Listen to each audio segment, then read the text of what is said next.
Chapter 19. So then Pilate took Jesus and scourged him. And the soldiers twisted a crown of thorns and put it on his head, and they put on him a purple robe. Then they said, "Hail, King of the Jews!" And they struck him with their hands. Pilate then went out again and said to them, "Behold, I am bringing him out to you, that you may know that I find no fault in him." Then Jesus came out, wearing the crown of thorns and the purple robe. And Pilate said to them, "Behold the man!" Therefore when the chief priests and officers saw him, they cried out, saying, "Crucify him! Crucify him!" Pilate said to them, "You take him and crucify him, for I find no fault in him." The Jews answered him, We have a law, and according to our law he ought to die, because he made himself the Son of God. Therefore when Pilate heard that saying, he was the more afraid, and went again into the praetorium, and said to Jesus, "Where are you from?" But Jesus gave him no answer. Then Pilate said to him, "Are you not speaking to me? Do you not know that I have power to crucify you and power to release you?" Jesus answered, You could have no power at all against me unless it had been given you from above. Therefore the one who delivered me to you has the greater sin. From then on Pilate sought to release him, but the Jews cried out, saying, If you let this man go, you are not Caesar's friend. Whoever makes himself a king speaks against Caesar. When Pilate therefore heard that saying, he brought Jesus out, and sat down in the judgment seat in a place that is called the Pavement, but in Hebrew, Gabbatha. Now it was the preparation day of the Passover, and about the 6th hour. And he said to the Jews, "Behold your king!" But they cried out, "Away with him! Away with him! Crucify him!" Pilate said to them, "Shall I crucify your king?" The chief priests answered. "We have no king but Caesar." Then he delivered him to them to be crucified.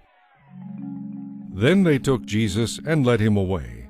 And he, bearing his cross, went out to a place called the place of a skull, which is called in Hebrew Golgotha, where they crucified him, and 2 others with him, one on either side, and Jesus in the center. Now Pilate wrote a title, and put it on the cross, and the writing was, Jesus of Nazareth, the King of the Jews. Then many of the Jews read this title, for the place where Jesus was crucified was near the city, and it was written in Hebrew, Greek, and Latin. Therefore the chief priests of the Jews said to Pilate, "Do not write the King of the Jews, but he said, 'I am the King of the Jews.'" Pilate answered, "What I have written, I have written." Then the soldiers, when they had crucified Jesus, took his garments and made 4 parts, to each soldier a part, and also the tunic. Now the tunic was without seam, woven from the top in one piece. They said therefore among themselves, Let us not tear it, but cast lots for it, whose it shall be. that the scripture might be fulfilled, which says, They divided my garments among them, and for my clothing they cast lots. Therefore the soldiers did these things. Now there stood by the cross of Jesus his mother and his mother's sister Mary, the wife of Clopas, and Mary Magdalene. When Jesus therefore saw his mother, and the disciple whom he loved standing by, he said to his mother, Woman, behold your son. Then he said to the disciple, Behold your mother. And from that hour that disciple took her to his own home.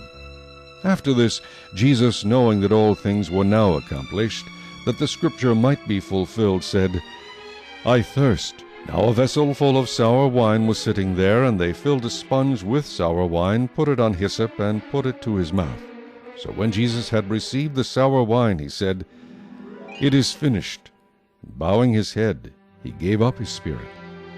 Therefore, because it was the preparation day, that the body should not remain on the cross on the Sabbath, for that Sabbath was a high day, the Jews asked Pilate that their legs might be broken, and that they might be taken away. Then the soldiers came and broke the legs of the first and of the other who was crucified with him. But when they came to Jesus and saw that he was already dead, they did not break his legs. But one of the soldiers pierced his side with a spear, and immediately blood and water came out. And he who has seen has testified, and his testimony is true, and he knows that he is telling the truth, so that you may believe. For these things were done that the scripture should be fulfilled, Not one of his bones shall be broken.